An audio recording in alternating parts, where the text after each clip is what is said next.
నమస్కారం, ఘంటారావానికి స్వాగతం. ముందుగా ప్రధాన అంశాలు. 5 ఏళ్లలో 50 లక్షల కోట్ల పెట్టుబడులే లక్ష్యమన్న సీఎం. అధికారులు మరింత చురుగ్గా పనిచేయాలని ఆదేశం.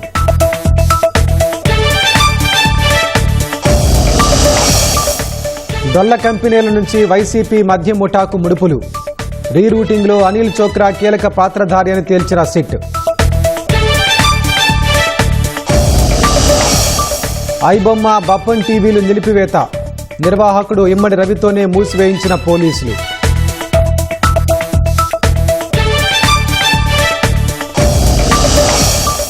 అల్ ఫలాహ్ వర్సిటీ నుంచి మరో 2 డాక్టర్లు అరెస్టు. ఢిల్లీ పేలుడు సూసైడ్ బాంబర్ ఉమర్ స్నేహితులుగా గుర్తింపు.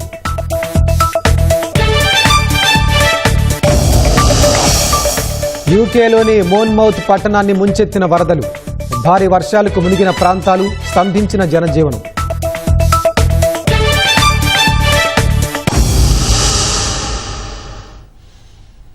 కరేబియన్ దీవులు కేంద్రంగా కొత్త సినిమాల పైరసీ దందా చేస్తున్న మాయగాడు ఇమ్మడి రవి కూకట్పల్లిలో సైబర్ క్రైమ్ పోలీసులకు చిక్కాడు. నిందితుడిపై ఫిర్యాదు ఆధారంగా విచారణ చేపట్టిన పోలీసులు ఏకంగా పట్టుకొని చూద్దామని సవాల్ విసిరాడు. 3 నెలలుగా వివిధ దేశాల్లో తిరుగుతూ 4 రోజులుగా ఆమ్స్టర్డామ్లో ఉంటున్నాడు.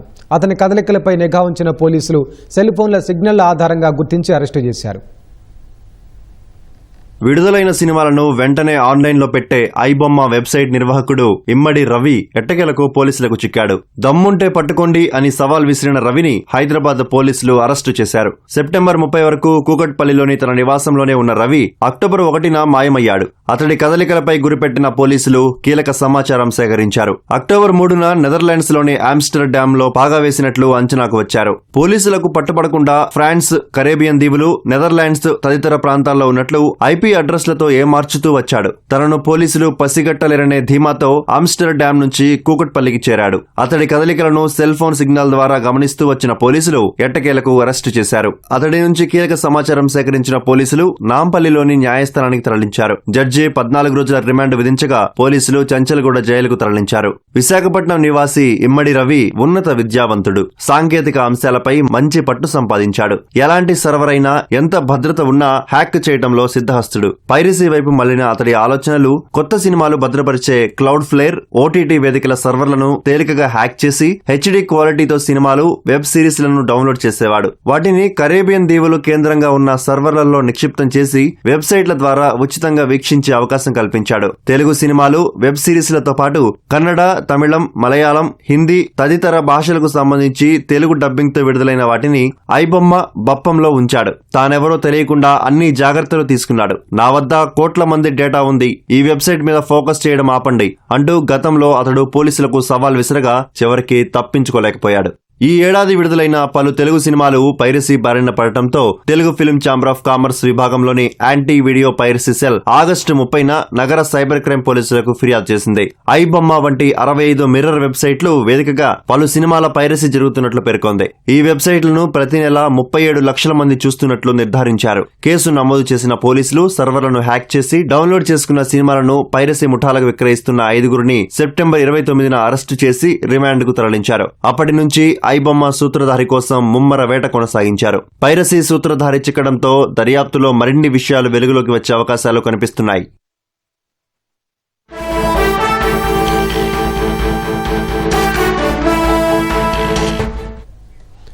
ఐబొమ్మ నిర్వాహకుడు ఇమ్మడి రవితోనే ఐబొమ్మ బప్పన్ టీవీని తెలంగాణ సైబర్ క్రైమ్ పోలీసులు నిలిపివేయించారు. ఇంటి నుంచి స్వాధీనం చేసుకున్న 100 హార్డ్ డిస్కులు పరిశీలిస్తున్నారు. దీనికి సంబంధించి మరింత సమాచారం మా ప్రతినిధి నాగార్జున అడిగి తెలుసుకుందాం. నాగార్జున, చెప్పండి, ఇమ్మడి రవి విచారణలో పోలీసులు ఎలాంటి అంశాలను రాబట్టనున్నారు? పలు రాష్ట్రాలకు సంబంధించినటువంటి సినిమా ఇండస్ట్రీలకి తలంపిగా మారినటువంటి ఐబొమ్మ అండ్ బప్పం టీవీకి సంబంధించినటువంటి కీలక నిందితుడిని నిన్న పోలీసులు అరెస్ట్ చేశారు. అతని పేరు ఇమ్మడి రవి, వైజాగ్ చెందినటువంటి వ్యక్తిగా గుర్తించారు. అతన్ని కూకట్పల్లిలో అరెస్ట్ చేశారు. ఆయన రాత్రి న్యాయమూర్తి ఎదుట హాజరుపరిచి 14 రోజులు రిమాండ్ చెంచల్గూడ జైలుకు తరలించారు. అయితే అతన్ని దాదాపు 2 సైబర్ క్రైమ్ ఇన్స్పెక్టర్లు అతన్ని సుదీర్ఘంగా అతన్ని విచారించిన తర్వాత అతని దగ్గర నుంచి కొన్ని లాగిన్ క్రెడెన్షియల్స్ స్వాధీనం చేసుకున్నారు. ఆ లాగిన్ క్రెడెన్షియల్స్ చేత అతని ఆధారంలో దాన్ని కూడా క్లోజ్ చేసి ఆ వెబ్సైట్ ని క్రాష్ చేయించినట్లుగా మనకి సమాచారం ఉంది. అయితే ఇప్పుడు ఆ క్రాష్ చేసినటువంటి అతని దగ్గర లాగిన్ డీటెయిల్స్, ఇతర సర్వర్లకు సంబంధించినటువంటి ఐడి, పాస్వర్డ్ అన్ని కూడా పోలీసులు సేకరించారు. దాంతో పాటుగా అతను కుకట్పల్లిలో అతను అరెస్ట్ చేసిన టైంలో అతని ఇంటి వద్ద దొరికినటువంటి కొన్ని వందల హార్డ్ డిస్క్లు, కొన్ని సినిమాలు అందులో లోడ్ చేసి ఉన్నాయి. తర్వాత కొన్ని సర్వర్లు మెయింటైన్ చేసేటువంటి సాఫ్ట్వేర్లు ఉన్నాయి. తర్వాత కంప్యూటర్ ల్యాప్టాప్లు ఉన్నాయి. వాటన్నింటినీ కూడా సీజ్ చేశారు. వాటన్నింటినీ కూడా అనలైజ్ చేస్తున్నారు. సో వాటిని అనలైజ్ చేసిన తర్వాత మరికొన్ని వివరాలు బయటకు వచ్చే అవకాశం మనకు కనిపిస్తుంది. అతన్ని సోమవారం రోజు రేపు అంటే కస్టడీ పిటిషన్ దాఖలు చేసి అతను కస్టడీలో తీసుకున్న తర్వాత అతని నుంచి మరిన్ని వివరాలు రాబట్టారని పోలీసులు భావిస్తున్నారు. మరోవైపు దీని మీద సుదీర్ఘంగా పనిచేసినటువంటి సైబర్ క్రైమ్ పోలీసుల్ని గతంలో ఉన్నటువంటి గతంలో సిపిగా పనిచేసినటువంటి సివిని ఆనంద్ కూడా అభినందించారు. గతంలో వీళ్ళు ఎప్పుడైతే జూన్ 5వ తేదీన ఈ దర్యాప్తు అంతా మొదలు పెట్టారు, అప్పటి నుంచి కూడా సవాల్ విసురుతున్నాడు. దమ్ముంటే పట్టుకోండి మమ్మల్ని అని చెప్పేసి అని అతను ఇమ్మడి రవి పోలీసులకి ఐబొమ్మ వేదికగానే సవాల్ విసరడం, దాంతో పాటుగా సినిమా ఇండస్ట్రీలకు ఒక సవాల్ విసరడం, అతను మీరు కోట్లాది రూపాయలు రెమ్యునరేషన్ వాళ్ళకి ఇస్తున్నారు, ప్రజల సొమ్ములను కాజేస్తున్నారనే విషయాన్ని అతను చెప్పడం, పోలీసులను కూడా అటు మీరు దమ్ముంటే పట్టుకోండి అంటూ ఒక సవాల్ వేసిన తర్వాత దీన్ని స్వీకరించినటువంటి పోలీసులు ఎట్టకేలకు అతని ఆమ్స్టర్డామ్ లో కొన్నాళ్లుగా నివాసం ఉంటున్నటువంటి అతని కదలికపై నిఘా పెట్టి మొన్న కుకట్పల్లికి చేరుకున్నటువంటి అతన్ని రెయిన్బో విస్టాలోని ఒక ఫ్లాట్ లో అతన్ని అదుపులో తీసుకున్నారు. అతని దగ్గర స్వాధీనం చేసుకున్నటువంటి హార్డ్ డిస్క్లు, తర్వాత ఇతర కంప్యూటర్లు విశ్లేషించి మరింత సమాచారం వెలుగులోకి వచ్చే అవకాశం ఉంటుందని భావిస్తున్నారు. మరోవైపు ఇప్పుడు ఇతను ఒక్కడే చేశారా లేకపోతే ఇతనితో పాటు ఎవరెవరు ఉన్నారు, ఇతనికి వచ్చినటువంటి డబ్బులన్నీ కూడా ఎక్కడి నుంచి క్రెడిట్ అయ్యాయి అనేది తెలియాల్సి ఉంది. ఎందుకంటే రెగ్యులర్ గా గతంలో ఈ సైబర్ క్రైమ్ పోలీసులు ఎప్పుడైతే ఈ ఐబొమ్మ వంటి ఈ సైట్ కు సంబంధించినటువంటి పైరసీ సైట్లకు సంబంధించినటువంటి దర్యాప్తు ప్రారంభించారో అప్పటి నుంచి కూడా కొన్ని బెట్టింగ్ సైట్లు వీటికి నిధులు ఇస్తున్నట్టుగా గుర్తించారు. ఎందుకంటే సినిమా ప్లే అవుతున్నప్పుడు, ఐబొమ్మలో సినిమా ప్లే అవుతున్నప్పుడు ఒక క్లిక్ చేసిన తర్వాత వేరే సైట్ కి రీడైరెక్ట్ అవుతుంది, బెట్టింగ్ సైట్ కి. తర్వాత రెండో క్లిక్ కి అప్పుడు సినిమా ప్లే అవుతుంది. సో ఈ విధంగా కొన్ని కోట్ల రూపాయలు నిధులు వీళ్ళు ఇటువంటి ఇమ్మడి రవి వంటి వ్యక్తులకు ఇచ్చి సినిమాలను పైరసీ చేయించి పక్కన బెట్టింగ్ యాప్లను ప్రమోట్ చేయించారనేది ప్రధానమైనటువంటి పోలీసులు సేకరించినటువంటి వివరాలు. సో దీని ఆధారంగా ఇప్పుడు అతని ఏ బెట్టింగ్ యాప్ల నుంచి అతనికి డబ్బులు పొందాడు, అతని బ్యాంకు ఖాతా వివరాలు తెలియాల్సి ఉంది. ఆల్రెడీ ఇప్పటికీ అతని ఖాతాలో ఉన్నటువంటి 3 కోట్ల రూపాయలను కూడా పోలీసులు ఫ్రీజ్ చేయించారు. సో తర్వాత ఇప్పుడు అతని క్రిప్టో వ్యాలెట్లు కూడా చెక్ చేయనున్నారు. ఎందుకంటే కొన్ని విదేశాల నుంచి ఈ బెట్టింగ్ యాప్స్ అన్ని ఆపరేట్ అవుతున్నాయి కాబట్టి ప్రధాన సర్వర్లన్నీ అక్కడే ఉన్నాయి. సో వాళ్ళ దగ్గర నుంచి కూడా ఇతనికి క్రిప్టో రూపంలో, కరెన్సీ రూపంలో డబ్బులు వచ్చాయని పోలీసులు భావిస్తున్నారు. కాబట్టి ఇప్పుడు వాటి వివరాలు సేకరిస్తారు. ఎవరెవరు ఇతనికి ఫండింగ్ చేశారు, ఈ ఐబొమ్మ సైట్లు మెయింటైన్ చేయడానికి, ఇంత సర్వర్లు మెయింటైన్ చేయడానికి, విదేశాల్లో ఇతని విలాసవంతమైన జీవితం అనుభవించడానికి గల కారణాలు, ఎవరైతే నిధులు ఎంతెంత నిధులు ఇచ్చారని తెలియాల్సి ఉంది. సో ప్రస్తుతం ఇతను కస్టడీలోకి తీసుకుంటే పూర్తి వివరాలు వెల్లడయ్యే అవకాశం ఉందని పోలీసులు భావిస్తున్నారు.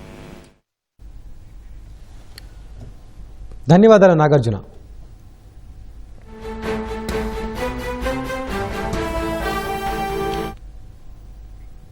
పెట్టుబడుల పండుగ, ఉద్యోగాల వెల్లువ అన్న రీతిలో విశాఖ వేదికగా రాష్ట్ర ప్రభుత్వం 3 రోజుల్లో 13,25,716 కోట్ల రూపాయల పెట్టుబడులను ఆకర్షించింది. వీటికి సంబంధించి జరిగిన 613 ఒప్పందాల ద్వారా 16,31,188 ఉద్యోగాలు లభించనున్నాయి. ముఖ్యమంత్రి సమక్షంలో 7,63,210 కోట్ల పెట్టుబడులకు ఒప్పందాలు చేసుకోగా, మంత్రుల సమక్షంలో 5,62,506 కోట్ల విలువైన ఒప్పందాలు జరిగాయి.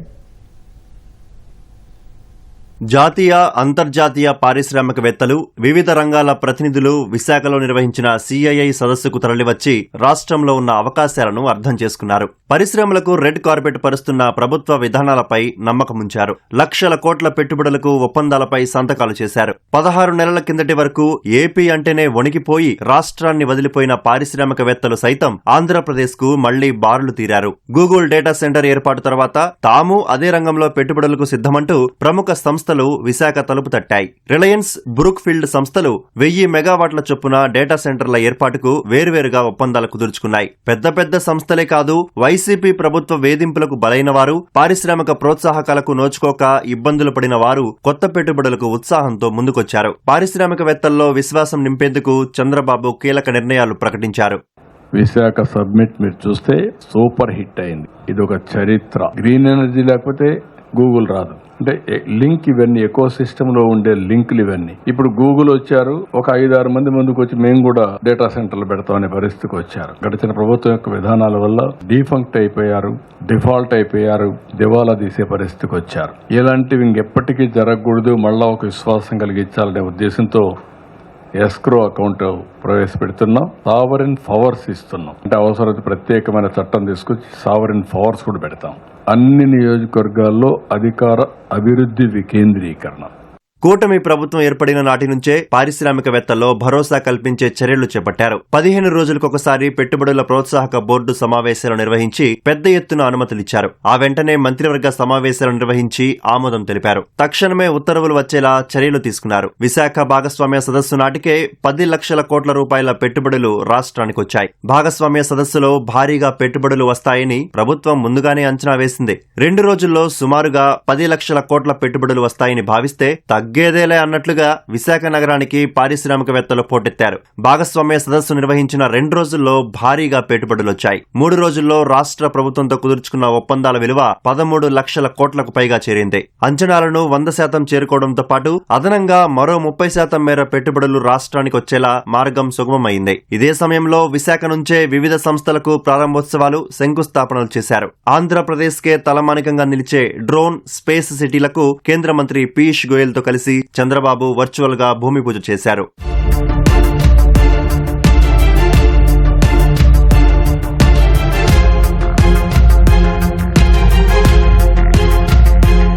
మూడు రోజుల పాటు మొత్తం 13,25,716 కోట్ల విలువైన ఒప్పందాలు జరిగితే అందులో సగానికి పైగా ముఖ్యమంత్రి సమక్షంలోనే జరిగాయి. 3 రోజుల పాటు చంద్రబాబు సమక్షంలో కుదుర్చుకున్న ఒప్పందాల విలువ 7,63,210 కోట్లు. 123 MOUల ద్వారా ఈ పెట్టుబడులు వచ్చాయి. తొలి రోజున 3,65,304 కోట్ల మేర పెట్టుబడులకు ఒప్పందాలు జరిగాయి. రెండో రోజున 3,49,476 కోట్లు. ఇక చివరి రోజున 48,430 కోట్ల మేర ఎంఓయూలు కుదిరాయి. మంత్రి నారా లోకేష్ సహా వివిధ శాఖలకు చెందిన మంత్రులు కూడా భారీ ఎత్తునే పెట్టుబడులపై ఒప్పందాలు కుదుర్చుకున్నారు. మొత్తంగా మంత్రులందరూ కలిసి 490 ఎంఓయూల ద్వారా 5,62,506 కోట్ల రూపాయల మేర పెట్టుబడులు కుదుర్చుకున్నారు. పెట్టుబడుల ఒప్పందాలన్నీ 3.5 ఏళ్లలో ఆచరణలోకి తెస్తామని సీఎం చంద్రబాబు అన్నారు.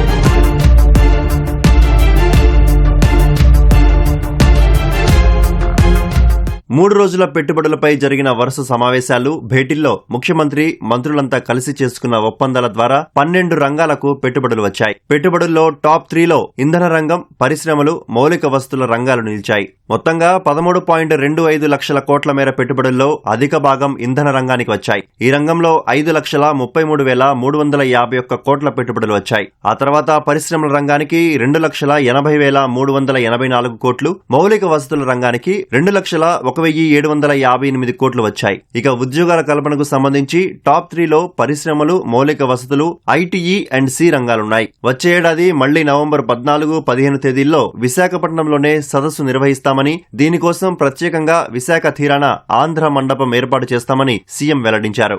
ఎనర్జీ 63 వచ్చాయి. 5,33,350 కోట్లు వచ్చాయి. 2,66,772 మందికి ఉద్యోగాలు వస్తాయి. ఇండస్ట్రీస్ 193 వచ్చాయి. 2,80,384 కోట్ల రూపాయలు పెట్టుబడులు వచ్చాయి. 5,19,083 మందికి ఉద్యోగాలు వస్తాయి. ఇన్ఫ్రాస్ట్రక్చర్ 38 ప్రాజెక్టులు వచ్చాయి. 2,01,758 కోట్లు పెట్టుబడులు పెట్టారు. 3,06,649 మందికి ఉద్యోగాలు వస్తాయి. ఐటీ అండ్ ఈఎన్సీ 107 వచ్చాయి. 1,59,407 కోట్లు ఇన్వెస్ట్మెంట్ వస్తుంది. 2,96,315 మందికి ఉద్యోగాలు వస్తాయి. ఏపీసీఆర్డీఏ 41 MOUలు చేశారు. 48,711 కోట్లకు ఇన్వెస్ట్మెంట్ వస్తుంది. 41,605 మందికి ఉద్యోగాలు వస్తాయి. టూరిజం 112 చేశారు. దీనివల్ల 1,05,084 మందికి ఉద్యోగాలు వస్తాయి. ఫుడ్ ప్రాసెసింగ్ 38 చేశాం. 13,008 కోట్ల రూపాయలు. 47,390 కోట్లకు 47,390 మందికి ఉద్యోగాలు వస్తాయి. మున్సిపల్ అడ్మినిస్ట్రేషన్ 8 చేశారు. 4,944 కోట్లు. 12,150 మందికి ఉద్యోగాలు. టెక్స్టైల్ 7 4,490 కోట్లు. 8,450 మందికి ఉద్యోగాలు. హెల్త్ లో 3 చేశారు. 4,208 కోట్లు. 24,000 మందికి. ఎడ్యుకేషన్ 3,059 3,000 మందికి ఉద్యోగాలు వస్తాయి. మల్టీ డిపార్ట్మెంట్స్ దగ్గర 50,000 కోట్ల రూపాయలు అదనంగా పెట్టుబడులు వచ్చాయి. మళ్ళీ నెక్స్ట్ ఇయర్ కి ఇక్కడ కూడా ఈ డేట్స్ లోనే మళ్ళా నెక్స్ట్ ఇయర్ పార్ట్నర్షిప్ సమ్మిట్ ఉంటుంది. ఆంధ్రప్రదేశ్ బ్రాండ్ పునరుద్ధరించడం, పెట్టుబడిదారుల్లో నమ్మకాన్ని పెంపొందించడమే లక్ష్యంగా సదస్సుకు 2 నెలల ముందు నుంచే చంద్రబాబు, లోకేష్ ఫోకస్ పెట్టడం కలిసి వచ్చిందన్న భావన సర్వత్రా వ్యక్తమవుతోంది. 5 ఏళ్లలో 50 లక్షల కోట్ల పెట్టుబడుల లక్ష్యంగా ప్రభుత్వ యంత్రాంగం పనిచేయాలని సీఎం చంద్రబాబు అధికారులకు దిశానిర్దేశం చేశారు. మంత్రులు, అధికారుల టీం వర్క్తోనే సమ్మిట్ సూపర్ హిట్ అయిందని ప్రశంసించారు. భవిష్యత్తులో ఎదురయ్యే సవాళ్లను అవకాశాలుగా మలుచుకుంటూ పనిచేయాలని ప్రభుత్వ యంత్రాంగంలో స్ఫూర్తి నింపారు. విశాఖ సీఐఐ భాగస్వామ్య సదస్సు అనంతరం మంత్రులు, అధికారులు, ఉద్యోగుల్ని సీఎం చంద్రబాబు అభినందించారు. కేంద్ర, రాష్ట్ర ప్రభుత్వాలు సీఐఐ సంయుక్తంగా నిర్వహించిన సదస్సును జయప్రదం చేసిన ప్రతి ఒక్కరిని మనస్ఫూర్తిగా అభినందించారు. 45 దేశాల్లో ఈ సమ్మిట్ చర్చనీయాంశమై విశాఖ పేరు మారుమోగుతోందంటే టీం వర్క్ తోనే ఇది సాధ్యమైందన్నారు. ఈ సదస్సులో అర్థవంతమైన, విజ్ఞానవంతమైన చర్చలు జరిపామన్నారు. దావోస్లో ఎంఓయూలు బయట జరుగుతాయన్న సీఎం ప్రపంచం ఏ దిశగా ముందుకు వెడుతోంది, భవిష్యత్తు ఏ విధంగా ఉంటుంది, ఎదురయ్యే సవాళ్లు, అందివచ్చే అవకాశాలపై మెయిన్ వెన్యూలో చర్చిస్తారని వివరించారు. కానీ వినూత్న పద్ధతిలో విశాఖ సమ్మిట్ కు శ్రీకారం చుట్టామన్నారు. ఎవరికి ఏ సబ్జెక్ట్ పైన ఆసక్తి ఉంటే ఆ సెమినార్ కు వెళ్లే అవకాశం కల్పించామన్నారు. భాగస్వామ్య సదస్సుపై న్యూజిలాండ్ ట్రేడ్ మినిస్టర్ టాడ్ మెక్లే ప్రశంసించిన విధానాన్ని అందరికీ చదివి వినిపించారు. విదేశీ ప్రతినిధుల్ని ఎయిర్పోర్టులో రిసీవ్ చేసుకున్నప్పటి నుంచి సెండ్ ఆఫ్ ఇచ్చే వరకు ఎక్కడా ఇబ్బంది కలగకుండా అధికార యంత్రాంగం సమన్వయంతో వ్యవహరించిందని అభినందించారు. ఇకపైనా ఈ స్ఫూర్తిని కొనసాగించాలని పిలుపునిచ్చారు. ఒక ఈవెంట్ చేయాలనుకున్నాం, మీ అందరికి ఒక మెసేజ్ ఇచ్చాం. నేను ఓన్లీ గైడ్ లైన్స్ మాత్రం ఫిక్స్ చేశాం. ఈ వెన్యూ దగ్గర నుంచి, మెనూ దగ్గర నుంచి, హాస్పిటాలిటీ దగ్గర నుంచి, the way you have made it lively, ఎయిర్పోర్ట్లో రిసీవ్ చేసుకున్నప్పటి నుంచి సెండ్ ఆఫ్ ఇచ్చే వరకు మీరు చూపించిన ఉత్సాహం, మీరు చూపించిన hospitality, hands off to all of you. 45 కంట్రీస్లో ఈరోజు చర్చనీయాంశం చేయగలిగారు. అది తెలుగువారి ప్రతిభ. మా వాళ్ళైతే ఎమ్మెల్యేలు కూడా పోటీ పడ్డారు, మంత్రులు పోటీ పడ్డారు. కడాన ఐటీ మినిస్టర్ అయితే మంగళగిరి చీరలు కూడా ఇచ్చి, ఆస్ట్రేలియా నుంచి వచ్చినటువంటి మంత్రి కానీ, కౌన్సిల్ జనరల్ ఆ చీరలు కట్టుకొని వాళ్ళు చాలా ఆనందపడ్డారు. అంటే మన నాగరికతలో, మన సంస్కృతిలో భాగస్వాములు చేయించిన ఘనత కూడా మనకు దక్కింది. దేశంలో ఎప్పుడు కూడా మీరు ఒకసారి చూస్తే ఏ రిఫార్మ్ అయినా అమలు చేయాలంటే అది ఆంధ్రప్రదేశ్కే సాధ్యమని గతంలో నిరూపించాం. మళ్ళీ ఈరోజు నిరూపించే పరిస్థితికి వచ్చాం. ఈరోజు ఒక న్యూస్ చూస్తే ఒక సాటిస్ఫాక్షన్. ఈఓడిబి బిఆర్ఏపి దీంట్లో చూస్తే ఒక అవార్డు ఇచ్చారు. ఆ అవార్డులో కూడా 4 బిజినెస్ సెంట్రిక్ అవార్డ్స్ ఇస్తే Andhra Pradesh achieve the top achiever status ఇచ్చారు 2024లో లాస్ట్ ఇయర్ది. అంటే that is a wonderful experience. అందుకే మళ్ళీ చెప్తున్నా, wonderful work, extraordinary performance, congratulations to all of you. సమ్మిట్లో venue మొదలుకొని మెనూ వరకు అంతా ప్లానింగ్ తోనే నిర్వహించామని సీఎం అన్నారు. ప్రధాని మోదీ సహకారంతో రాష్ట్రాన్ని అన్ని రంగాల్లో అభివృద్ది పథంలో ముందుకు తీసుకెళ్తున్నామని వెల్లడించారు. మోదీ బలమైన నాయకుడు అనే భావన ప్రపంచమంతా ఉందన్న సీఎం, దేశంలో సుస్థిర ప్రభుత్వం ఉన్నందున పెట్టుబడులు పెట్టొచ్చనే ధైర్యాన్ని పారిశ్రామికవేత్తల్లో కలిగించామని ధీమా వ్యక్తం చేశారు. రాష్ట్ర సమగ్రాభివృద్ది లక్ష్యంగా ముందుకెడుతూ ఎన్నికల్లో ఇచ్చిన హామీ మేరకు సూపర్ 6 ను సూపర్ హిట్ చేశామన్నారు. 5 ఏళ్లలో 50 లక్షల కోట్ల పెట్టుబడులే లక్ష్యంగా ప్రభుత్వ యంత్రాంగం పనిచేయాలని సీఎం చంద్రబాబు అధికారులకు దిశానిర్దేశం చేశారు. మొన్నటి వరకు 20 లక్షల పెట్టుబడులు అనుకున్నాం. ఇప్పుడు నేను ఇచ్చిన పాలసీలన్నీ చూసిన తర్వాత 5 ఏళ్లలో 50 లక్షల కోట్ల రూపాయల పెట్టుబడులు అట్రాక్ట్ చేసే పరిస్థితి వస్తుంది. మన వాళ్ళు ఇప్పటికే నేను ఈ మాట అనగానే మళ్ళా టార్గెట్ పెంచేశారనుకుంటారు, కానీ ఎప్పుడు కూడా హై అంబిషన్ ఉండాలి. దానికి తగినట్టు మనం మెంటల్గా ప్రిపేర్ అయి పనిచేస్తే అనుకున్నది సాధించే అవకాశాలు ఉంటాయి. చాలా చేయాల్సిన అవసరం ఉంది. నేను మళ్ళీ చెప్తున్నా మిమ్మల్ని అందరినీ, ఈ 3 రోజులు మీరు చూశారు, కష్టపడ్డారు, కానీ వండర్ఫుల్ వర్క్ చేశారు. హార్డ్ వర్క్ అంటే స్మార్ట్ వర్క్ ఎక్కువ చేశారు. దానికి ఉదాహరణ ఇటీవల జరిగిన 2 ఇన్సిడెంట్లు, సైక్లోన్, సిఐఐ పార్ట్నర్షిప్. ఈ 2 కూడా వండర్ఫుల్ ఈవెంట్స్. రాబోయే రోజుల్లో ఏ ఈవెంట్ వచ్చినా ఆ కండక్షన్లో మనం నెంబర్ 1గా ఉండాలి. ఉంటామనే నమ్మకం నాకుంది. నేను ఓవరాల్ లీడర్ని మాత్రం మీకంతా కూడా మంచి చేయడానికి ఫుల్ ఫ్రీడమ్ ఉంటుంది. చేయడమే కాదు, దానివల్ల మీ యొక్క గౌరవం పెరుగుతుంది సమాజంలో. ఈరోజు మనందరం కలిసి ఒక టీం కింద పనిచేశాం కాబట్టి ఈ ఫలితాలు వచ్చాయి. సమావేశంలో పాల్గొన్న మంత్రి లోకేష్ అంచనాలకు మించి పెట్టుబడులు వచ్చినందుకు హర్షం వ్యక్తం చేశారు. అందుకు శ్రమించిన ప్రభుత్వ యంత్రాంగాన్ని ప్రశంసించారు. 1995 నుంచి 2004 వరకు ఆనాడు ముఖ్యమంత్రి చంద్రబాబు నాయుడు గారు ఎలా అయితే ఒక టీం వర్క్ తో అద్భుతంగా పనిచేసి అద్భుతాలు సృష్టించారో, మేము అందరం కూడా అదే పట్టుదలతో ఉన్నాం. ఆయన హిస్టరీ రీరైట్ చేసే దాంట్లో ఒక ఫుట్ నోట్లన్నా మేము అందరం ఉండాలి అన్న లక్ష్యంతో మేము ఇక్కడ పనిచేస్తున్నాం. మీ అందరి సహకారం చాలా చాలా అవసరం. ఇప్పటికే స్వర్ణాంధ్ర విజన్ మనం రూపొందించుకుంటూ కూడా జరిగింది. దాంట్లో చాలా స్పష్టంగా ఒక $2.4 ట్రిలియన్ ఎకానమీగా ఆంధ్ర రాష్ట్రాన్ని తీర్చిదిద్దాల్సిన బాధ్యత ఇక్కడున్న మనందరి పైన ఉంది. ఒక 5 సంవత్సరాలు ఆర్నిసలు కష్టపడితే పక్క రాష్ట్రాల కన్నా అద్భుతంగా మనం పని చేయగలుగుతాం. తలసరి ఆదాయంలో దక్షిణ భారతదేశంలోనే టాప్ 3 రాష్ట్రాలుగా ఆంధ్ర రాష్ట్ర కేర్ ఆఫ్ అడ్రస్ గా అవుతాం కూడా ఖాయం. We're all going to create history. We're going to make history together. This is our times, this is inspiring times. Andhra రాష్ట్రాన్ని అన్ని రంగాల్లో నంబర్ 1 చేద్దామని ఈ సభాముఖంగా తెలుపుకుంటూ మీ అందరి దగ్గర నుంచి సెలవు తీసుకుంటున్నా. అంతకుముందు ఆంధ్రప్రదేశ్ పెవిలియన్ను సీఎం సందర్శించారు. సిఆర్డీఏ రూపొందించిన రాజధాని అమరావతి నమూనాతో పాటు క్వాంటం నమూనాను పరిశీలించారు. రోబోల పనితీరును ఆసక్తిగా తిలకించారు. రామోజీ గ్రూప్ సంస్థల వ్యవస్థాపకులు రామోజీరావు జయంతి సందర్భంగా సీఎం చంద్రబాబు ఘన నివాళులర్పించారు. నిష్పక్షపాత జర్నలిజానికి ప్రమాణాలు ఏర్పాటు చేసిన వ్యక్తి అంటూ ఎక్స్ వేదికగా ట్వీట్ చేశారు. ఈనాడు సంస్థల ద్వారా సమాజంపై గొప్ప ప్రభావం చూపించారని, వ్యాపారాల్లోనూ ప్రజాహితం, విలువలు, నైతికత పాటించారని చంద్రబాబు కొనియాడారు. రామోజీరావు చూపిన మార్గాన్ని శాశ్వత స్ఫూర్తిగా మలుచుకుందామని ట్వీట్లో సీఎం పేర్కొన్నారు. హర్యానా ఫరీదాబాద్ టెర్రర్ మాడ్యూల్కు కేంద్రమైన అల్ ఫలాహ్ యూనివర్సిటీ నుంచి మరో 2 వైద్యులను పోలీసులు అరెస్టు చేశారు. డాక్టర్ ముస్తాక్, డాక్టర్ మొహమ్మద్ అనే 2 వైద్యులను అరెస్టు చేసినట్టు పోలీసులు తెలిపారు. 2 డాక్టర్లకు ఉమన్ నబీతో పాటు మొహమ్మద్ ముస్తకీం, ముజిమ్మల్ గనాయితో సంబంధాలున్నట్లు ప్రాథమికంగా తేలింది. పేలుడు జరిగినప్పుడు వీరిలో ఒకరు ఢిల్లీలోనే ఉన్నారు. పేలుళ్ల కుట్రలో వీరి భాగస్వామ్యం ఎంత ఉందో తెలుసుకునేందుకు వారిని ప్రశ్నిస్తున్నట్లు పోలీసులు తెలిపారు. ముజిమ్మల్తో సంప్రదింపులు జరిపిన 15 మంది వైద్యులు ఆచూకీ లేరు. కాల్ డేటా ఆధారంగా వారితో పోలీసులు మాట్లాడడానికి ప్రయత్నిస్తే స్విచ్ ఆఫ్ అని వస్తోంది.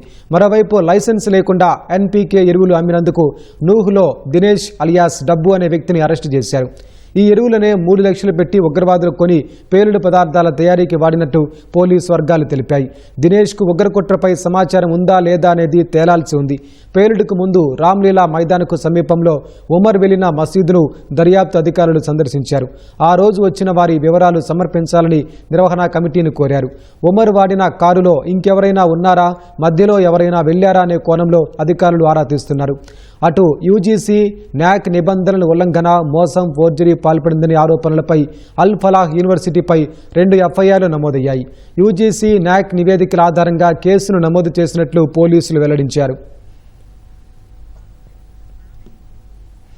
యూకేలోని మోన్మౌత్ పట్టణాన్ని వరదలు ముంచెత్తాయి. భారీ వర్షాలకు నదులు పొంగి లోతట్టు ప్రాంతాలు జలమయమయ్యాయి. వీధుల్లోకి వరద నీరు చేరి జనజీవనం అస్తవ్యస్తమైంది.